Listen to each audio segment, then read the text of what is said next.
So we've done the Trinitarian controversy. And then, strictly speaking, the next one is the anthropological, which is to do with the nature of man.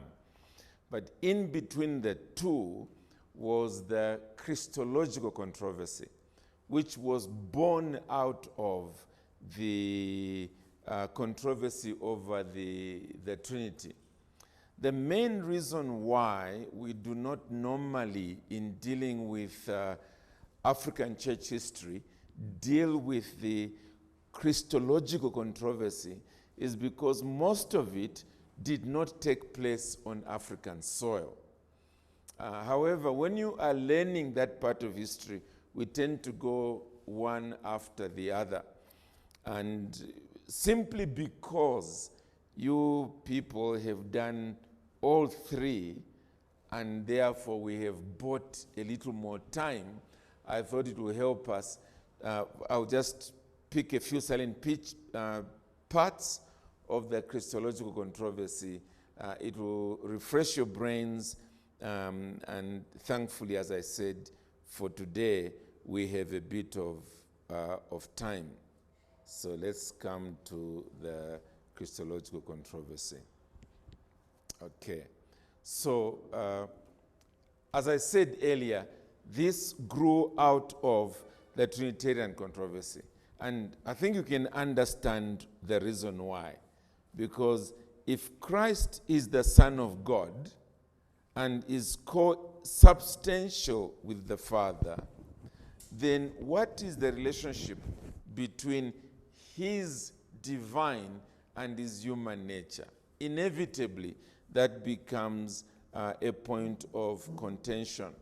Again, because of the fact that we have just gone through lunch and my attitude towards learning, anything that any of you can remember concerning the christological controversy.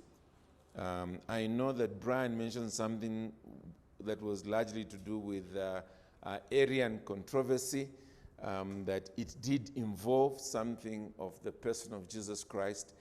Anyone else, anything that you remember, whether it was the councils or the individuals that were involved or how they resolved things? Yes. Okay. Those would have been the earlier guys, yes, that then gave birth to all this in due season. Excellent. Yes? Okay, that's definitely the main issue. Is Christ with only one nature, or has he got two natures? Yes? Yeah. Thank you very much. The issue of Christ, especially on the issue of wills, did he have two wills, or did he have one will? If we agree that he had two natures, the divine and also the human nature. One more person, and then I will just walk us through what I have here. This is largely off the African continent, but it definitely rolled back into Africa simply because the churches were not divided between the church in Europe and the church in Africa. The church was divided between East and West. So where this was inevitably touched Africa as well. One more, yes. Yeah, it's primarily under the Trinitarian controversy, but inevitably, yes, we're dealing with the divine nature as well, so it flows into that. Wonderful. Okay, a bonus. Yes. Christ, or was he always God? Yeah, whether he was always God or he was a created being, but the first to be created. All right, so let me quickly pull out a few things here that I have in my notes with respect to this controversy, and then we will move on. So there were at least 4 things that needed to be defined in the heat of this controversy. There was the deity of Christ, we've spoken about there was the humanity of Christ, and then the question at that time also involved human nature in its sinful or fallen condition. Did he have that nature, or it was a perfect one? Number two, the way in which his deity was united to his humanity. And then lastly, it's the distinction between the two natures of in Christ. So those were the four issues that were dealt with. Again, I'll send these notes to you by the end of today. The controversy was around a number of parties. The Nestorian party, which was the school of Antioch, the Cyrillian party, which was the school of Alexandria, and there, what have we done? We've come to Africa. Okay, the Cyrillian party. And then we have the Eutychian party, which was the school of Constantinople. So you've got a number of these different schools that weighed in on the controversy. I will primarily mention the Cyrillian party simply because it was on African soil. It's called the Cyrillian party because of Cyril, who was in Alexandria. And they are the ones who called Mary as the mother of God, Theotokos. In fact, I'm told you people are doing quite a bit of Greek in the morning, so that should be like watery milk for you. They opposed the first party from the school of Antioch and taught that the Logos took on human nature in its fullness. So when it's not in degrees, in different degrees, as with respect to the fullness being in us as human beings. It was human nature in all its fullness. However, Cyril was not too clear, and therefore he gave way to indistinction between the two natures as he emphasized the oneness of the Logos, or Christ. Then I think it was Yab, is that the way you pronounce it? Yab, who spoke about the Council of Chalcedon, or sometimes Zambians say Chalcedon. And this is what they resolved. I'll just read it to you for what it is. You went through this already. We then, following the Holy Fathers, all with one consent, teach men to confess one and the same Son, our Lord Jesus Christ, the same, perfect in Godhead and also perfect in manhood. So the fullness of manhood was on him. Truly God and also truly man, of a reasonable soul and body, co-substantial with the Father according to the Godhead, and co-substantial with us according to the manhood. In all things like unto us, yet without sin. So he's very man of very man.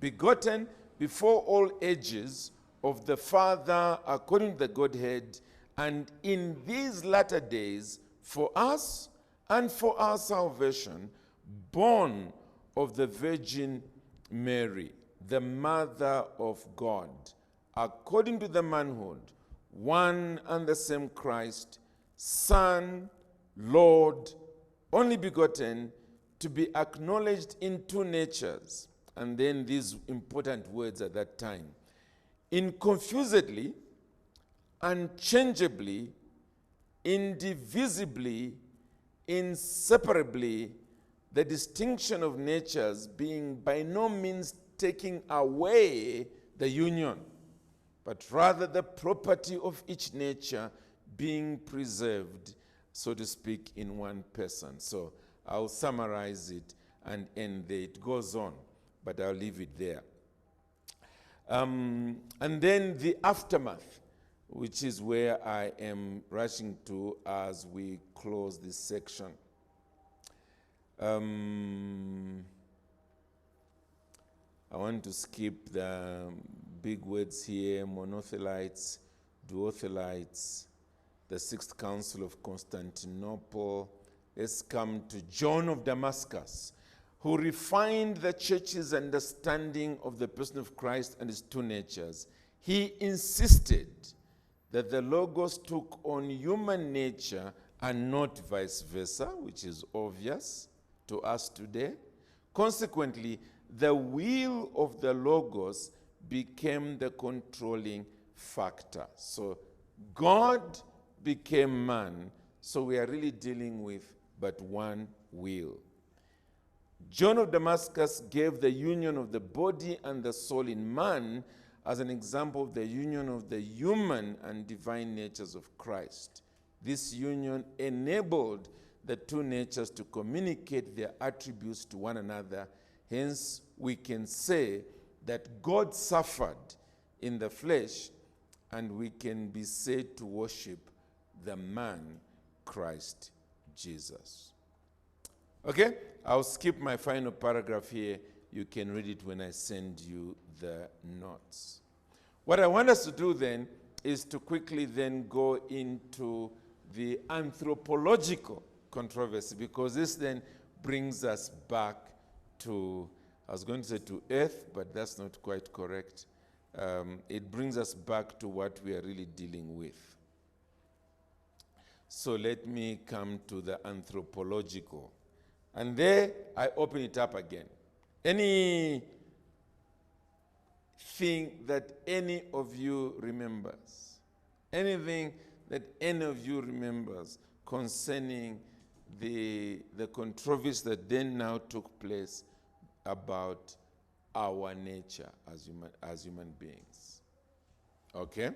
Gnosticism that thinks of human nature, the material, as necessarily evil, and so on, and therefore, with respect to our human nature, becoming heretical there. Yes? Okay, thank you. Pelagius, yeah, though heretical himself is so much part of this that sometimes it is called the Pelagian heresy or controversy. Thank you very much. Anyone else? You know, one of the difficulties with going through Bible college is that when you finish a course, the brain sort of wraps it up and packs it. So when it shows up later on, you sort of, oh, okay, so, you know, it's relevant after all. So what I'm doing is I'm reawakening your brain cells that packed things up a little bit, because it is, and this is the thing I really want you people to go home with, it is very much part of our African history. I'm emphasizing it because that's the way it was with me when I was doing my Bible college training. I'd already been a pastor for about 15 years, and then I began to do my pastoral training, Bible college. And I had to keep reminding myself as I was going through systematic theology and dealing with some of these doctrines that actually this is part of African church history. I had to just keep reminding myself, because so much of the panel beating of what we today know as systematic theology took place in the Western world, especially across Europe and over into America, that you almost forget that this is part of our history as well. Okay, so before I walk us through this, just want your own minds to remember anything. So the anthropological controversy, sometimes referred to as the Pelagian controversy, found its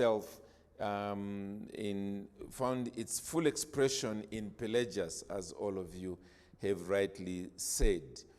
Questions like, what is man? what is his character and capacities, what are the nature and source of those changes which must be produced upon him in order to prepare him for the enjoyment of God's presence. Those are the kind of issues that were being wrestled with. The early church fathers were not very distinct in their teachings about the issues, which later caused heated debate in the church.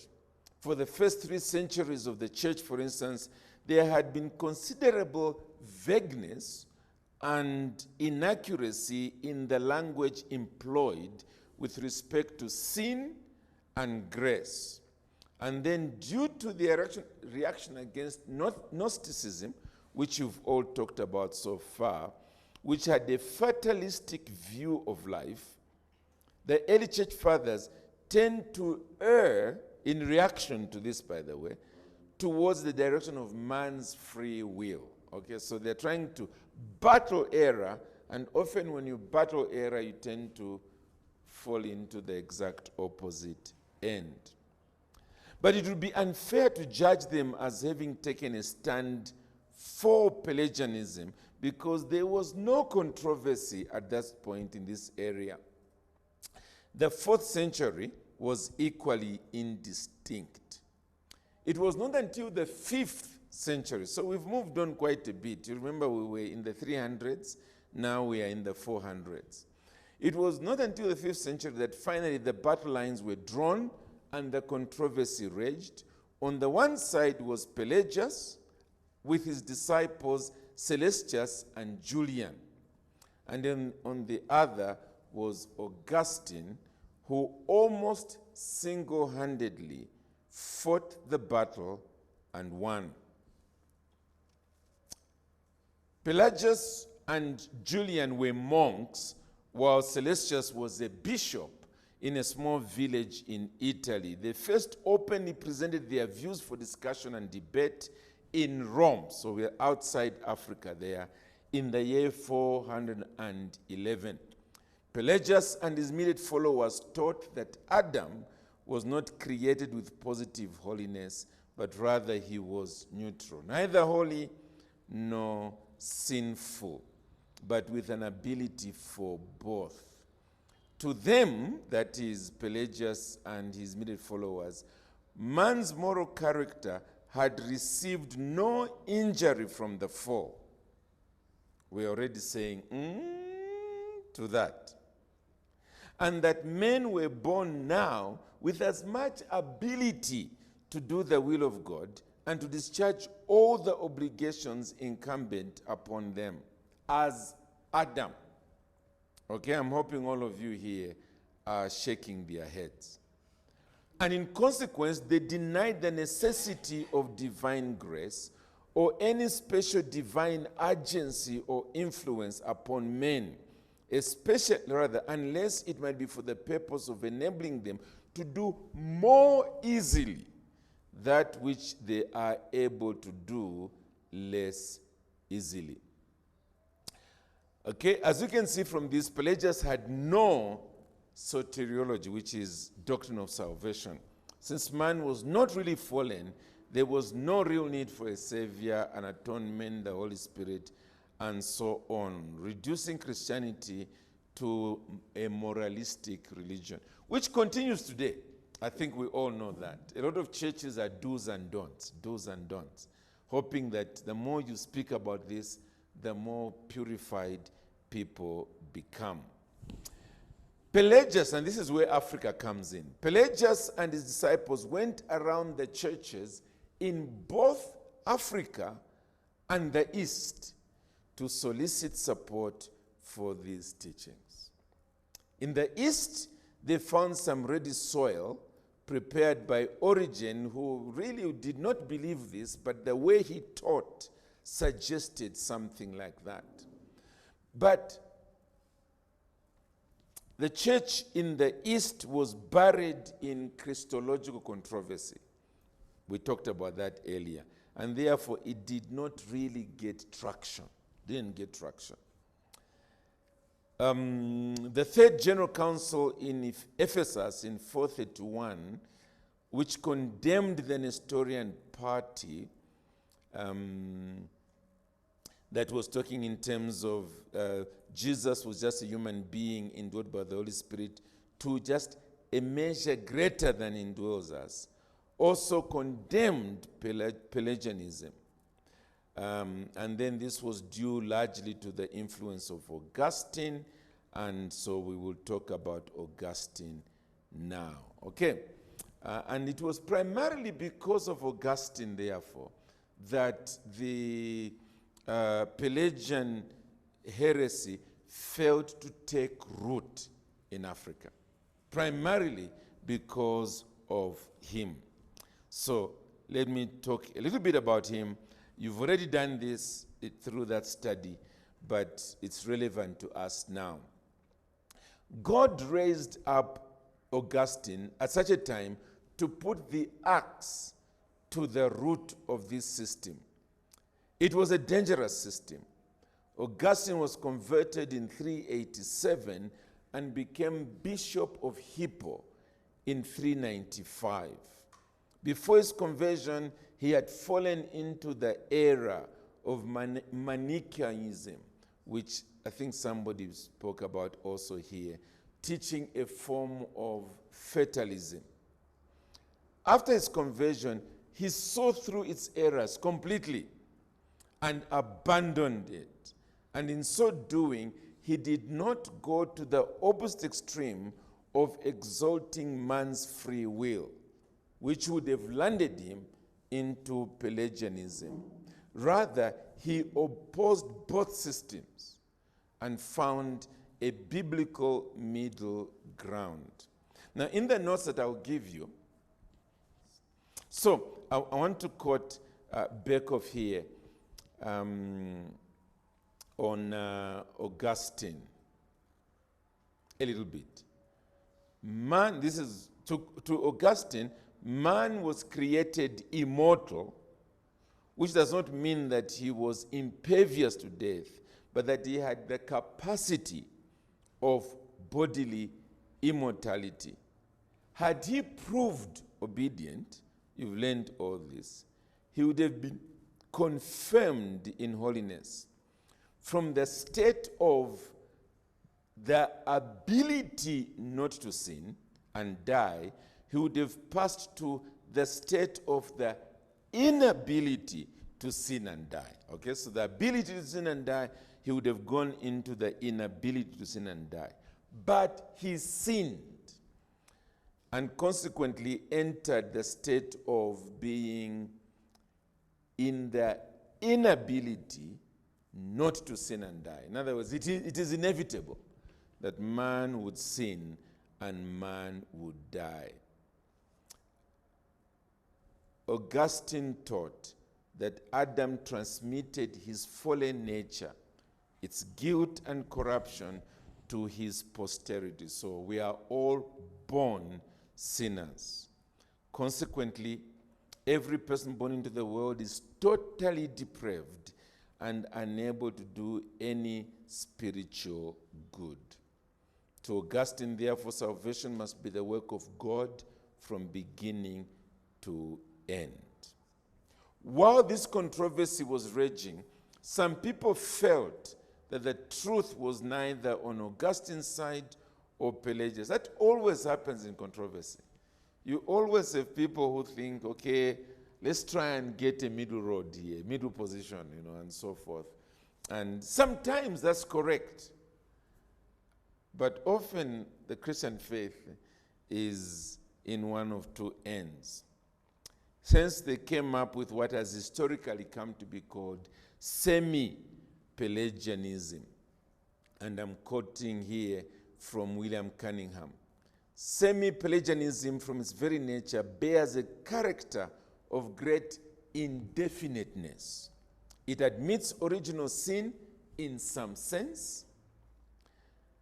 It admits that man's moral nature is more or less corrupted in consequence of the fall, and that special divine assistance is more or less necessary in order to attain to the things that accompany salvation.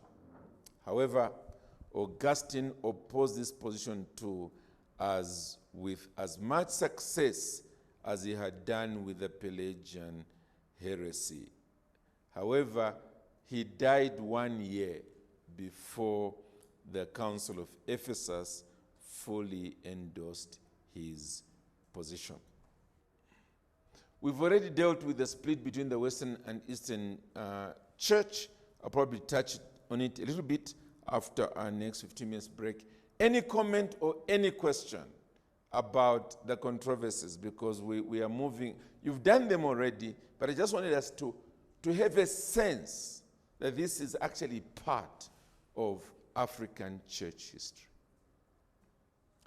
Yeah, the controversies were happening. In this particular case, don't think primarily Africa or Europe. Think primarily East or West, because the churches were organized with a headquarters. So really, the battle raged around the leadership of the church.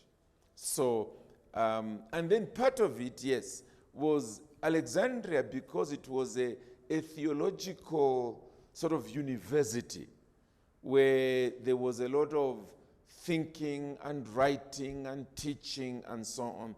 So a lot of the controversy was either happening there or being resolved in Alexandria. So there's quite a lot of it in that sense that can be said to be happening on African soil. Yeah. So we've seen the Trinitarian controversy. We've seen somewhere in the middle was the Christological controversy. We've also seen a little bit, but I want to come back to it now, the split between the Western and Eastern Church. The main reason why I want to come back to it is because it bridges the gap between these controversies on one hand and the rise of Islam on the other. And without us fitting it in between, we tend to sort of just lose an entire chunk of history. So although most of it was not on African soil, it comes back and affects a lot of what is happening in Africa.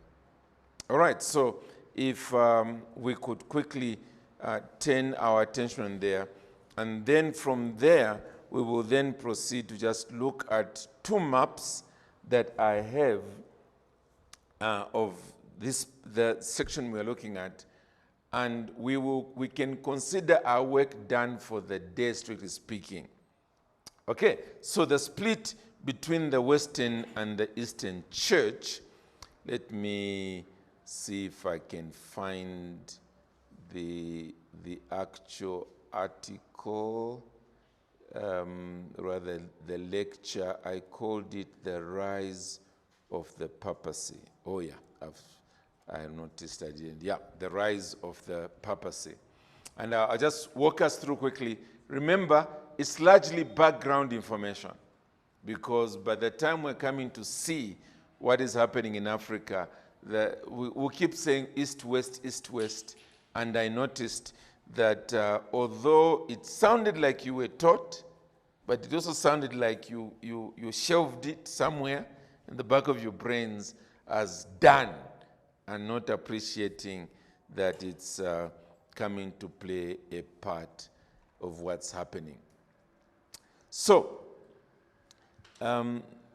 we said that the New Testament church, up to the close of the canon, was under intense persecution from both the Jews, the book of Acts, and the Roman government, spreading well after the book of Acts. This went on until 311 AD, when Emperor Galerius died and Constantine became emperor. Constantine's conversion, as we saw earlier, to Christianity, saw the church entering into a new phase of peace, with the outside world. A number of changes began to be made. The church began to put up magnificent buildings. I think this part of the world still has quite a bit of them. Amazing. Okay, so they began to put up these magnificent buildings. Its bishops began to wear very expensive and ornamented robes. That was what began to happen. And then prayers to Mary and the saints began to be made. So all those things came in. This external peace was replaced by a new battle within its own ranks. And that's what we've just come from seeing a few minutes ago. Whereas the apostolic fathers fought persecution, the church fathers, as they are called, fought against heresy within.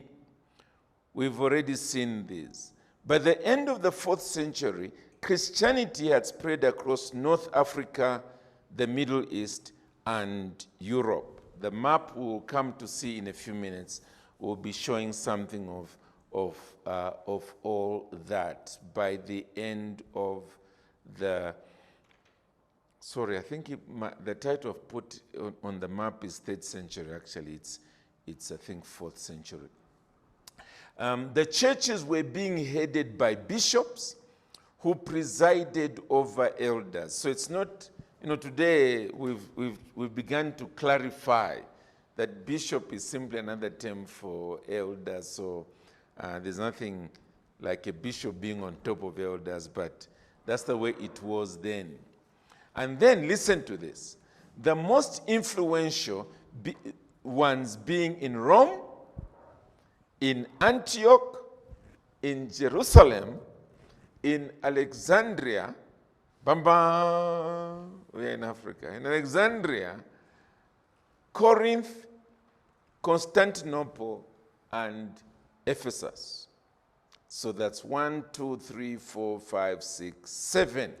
In these were the strongest, the most powerful, and the most influential bishops. Then we come to the next phase, and that is the way in which the one in Rome became the most powerful one. These bishops in the bigger parishes began to exercise greater authority over the smaller parishes, and thus began to be called patriarchs.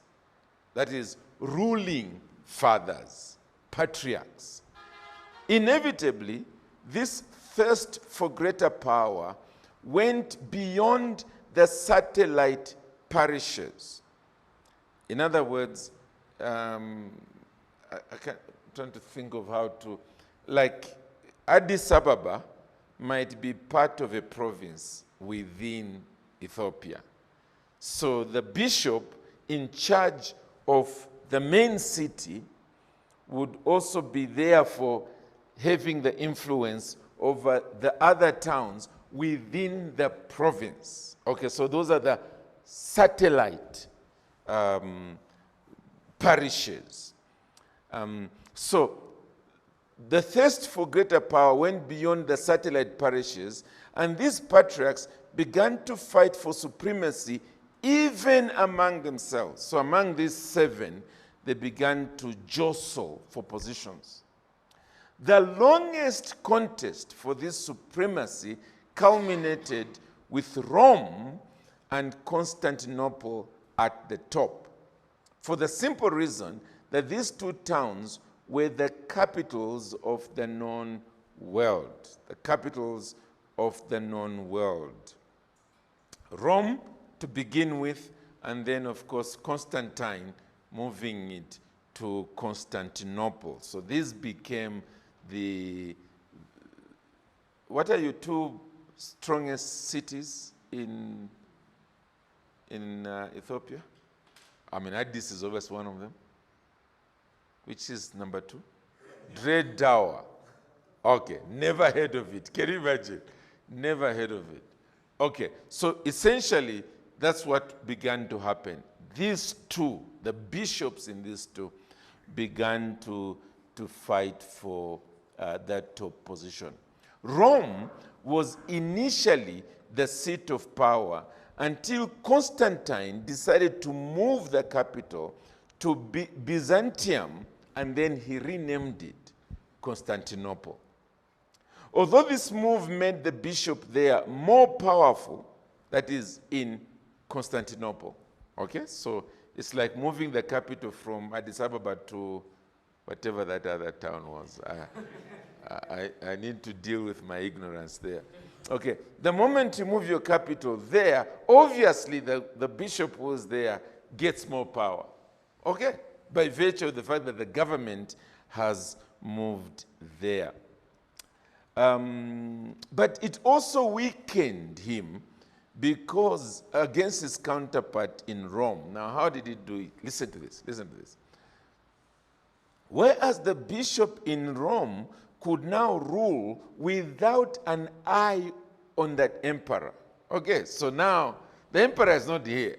So I can do as I please without constantly sort of, I might offend somebody here. The one in Constantinople, although he was now stronger, had to be careful what he did, lest he upset the emperor, because the emperor was now in town. This gave the patriarch in Rome the much-needed opportunity to amass power. Also, the church in the east, where Constantinople was weakened by heresies. And so finally, the two parted ways in AD 1053. So that's what I meant by saying bridging the gap. So it brings us now to the end of the first millennia, 1053. I'll come to how the Pope became even more powerful than the emperor in a few minutes. But let me just finish this. The patriarch in Rome began to claim to have been the successor of the Apostle Peter and changed the title from patriarch to pope, in Latin papa, which means father, in the early 6th century. And then Innocent I and Leo I were the foremost in enforcing this by insisting that no decisions in the church were binding without their approval. Now, again, here, it's including the church in Africa. Please don't forget that, because at this point, it is the entire region together. So when these patriarchs in Rome are saying this, it's affecting what is happening in Cyrene, it's affecting what's happening in Alexandria, it's affecting what's happening in North Africa as well. And then Gregory the first from 590 to 604 consolidated this power. So it is strictly speaking after the first millennia that you now start speaking in terms of the church in the east and the church in the west, the church in the east, because organizationally there was an actual split that took place. And then lastly, under this same section, the first task of the conquering the first task was to conquer the political power. And Gregory the First was the one who entered into this fight. Having conquered the church, he proceeded to conquer the state as well. And then in 800 AD, Pope Leo III crowned Charles the Great in France. And the moment I crown you, who's more powerful? Yeah, the one who's doing the crowning, isn't it? So inevitably, without realizing it, the state gave power to the Pope. And so if the Pope can install a king, what else can he do? He can remove a king. because that's already showing that that's the power that you have placed in his hands. And inevitably, this is then falling over into all the other parts of the Western world, because remember, the Western world is what remained primarily with the Pope. There's an event talked about when the Pope particularly humbled John, the King of England, when he tried to rebel against the Pope. Did you go through this? And did you deal with the rise of the papacy and how he was made to beg outside the castle, literally in the midst of snow, with, without any real warm clothing, almost dying out there, and then the Pope finally allowed him in and submitted himself to him as the one who is superior. Did you go through all this? It's a very interesting piece, because what happened is when the two locked horns, the king excommunicated the Pope. Well, maybe excommunicated is not right, because that happens in the church. He banished the Pope, and then the Pope excommunicated him. So now, which of these two is going to win the day?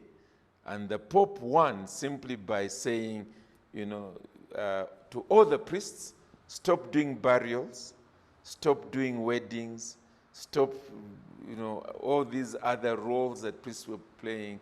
And inevitably, the people who were ignorant concluded, how can we get on with life if when we now die, we are going to go to hell, if we can't marry our wives, and so on. So that's how the people rebelled against the king, and then the king went and pleaded for mercy.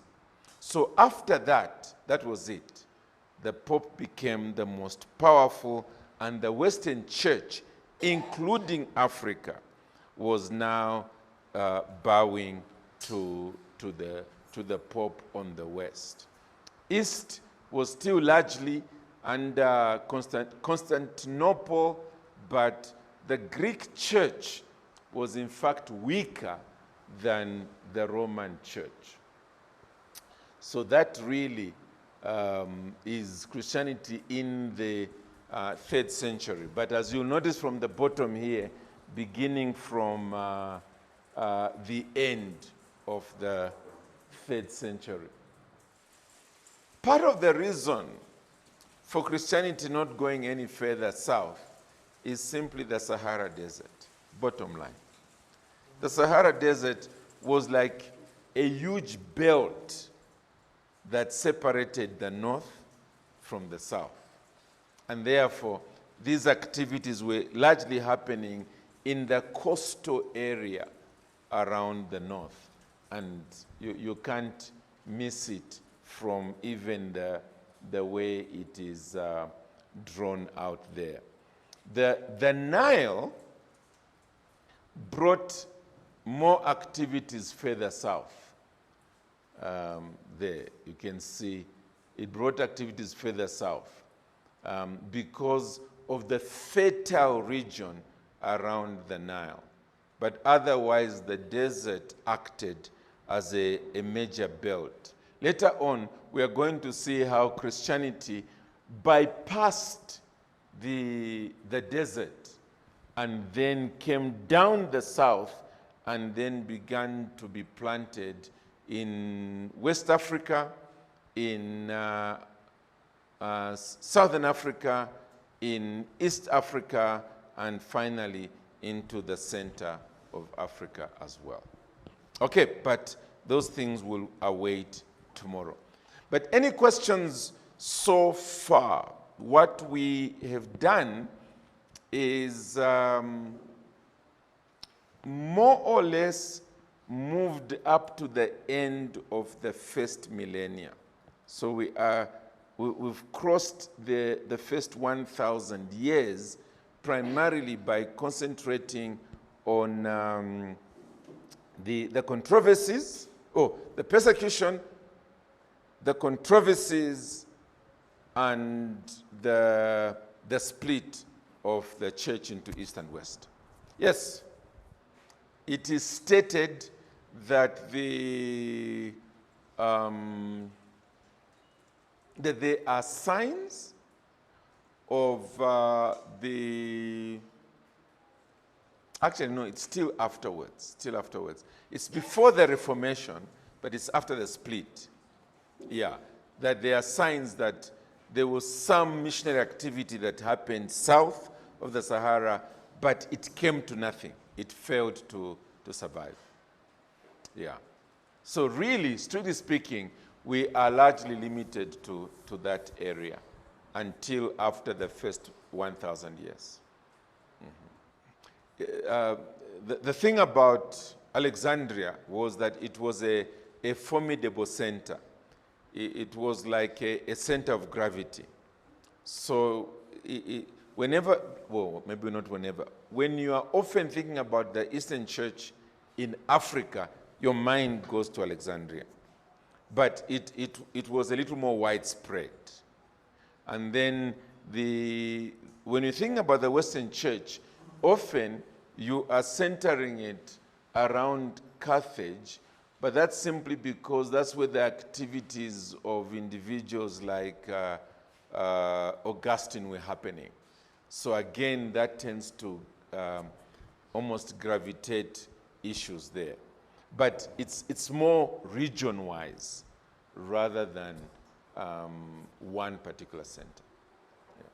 Generally speaking, the phrase Orthodox Church, what tends to happen is that the phrase Orthodox Church has an adjective to it.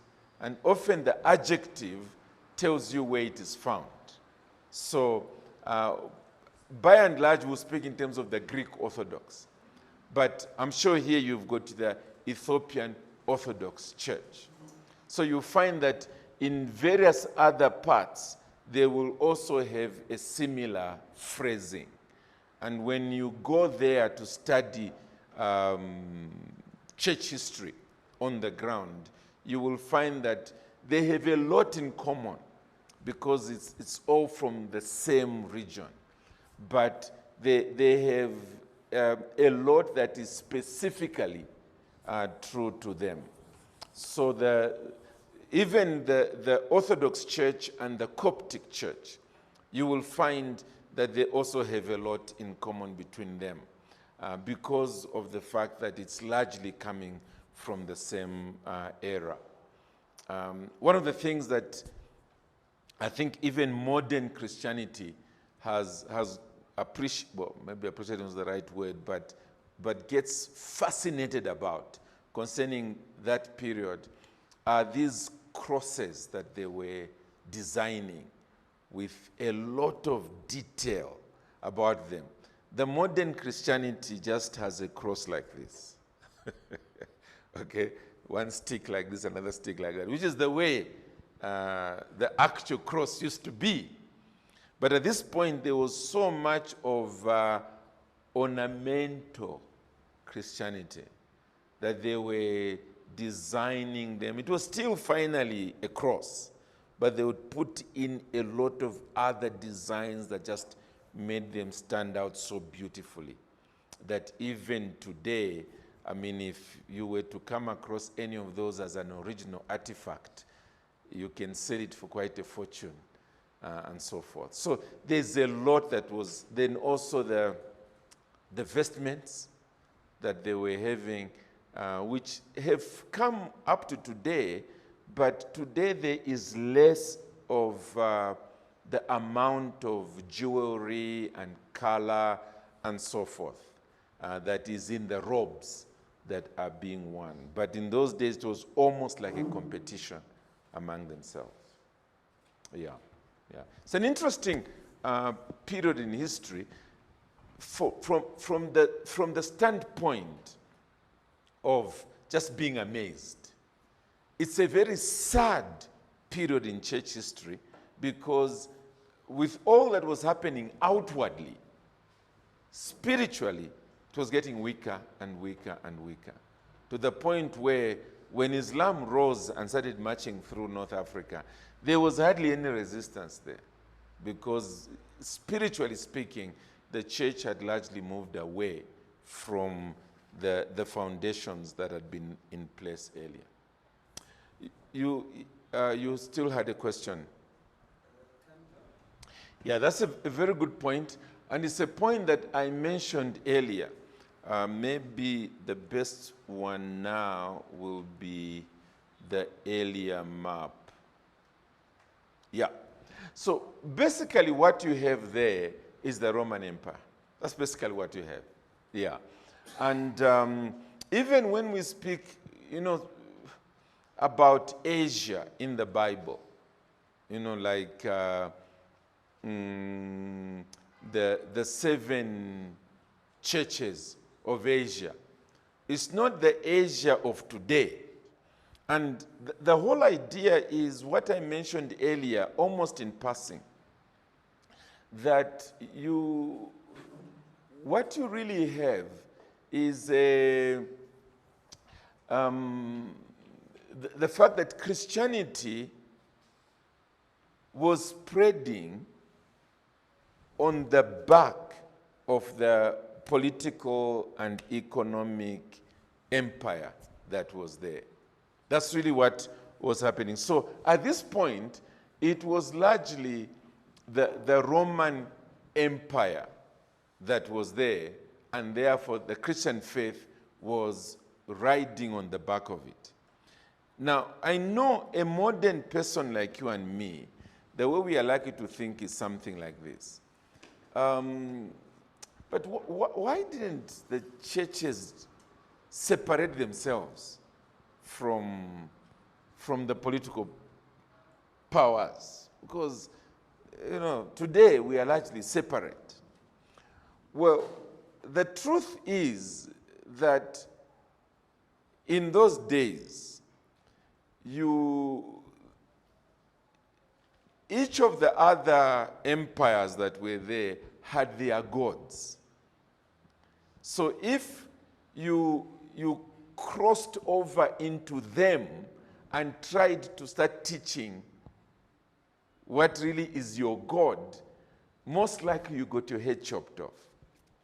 So there was the advantage of being within the confines of that empire that was now positive towards your religion, and so forth. And the nations, especially after Constantine, the nations actually put in money in the church as well, so that there was a coexistence that was in place. And that's partly what made the Reformation so difficult, because it wasn't just reforming doctrine and practice. It was the danger that the nations that were under Roman Catholicism would, in fact, come in with guns, well, maybe not guns in those days, but whatever weapons they had in order to come and kill and still bring those places like Geneva in that case under French rule. And French was largely Roman Catholic. Okay, so that's the history. It was largely, yes, the Roman Empire on which Christianity rode, especially after Constantine became converted to Christianity.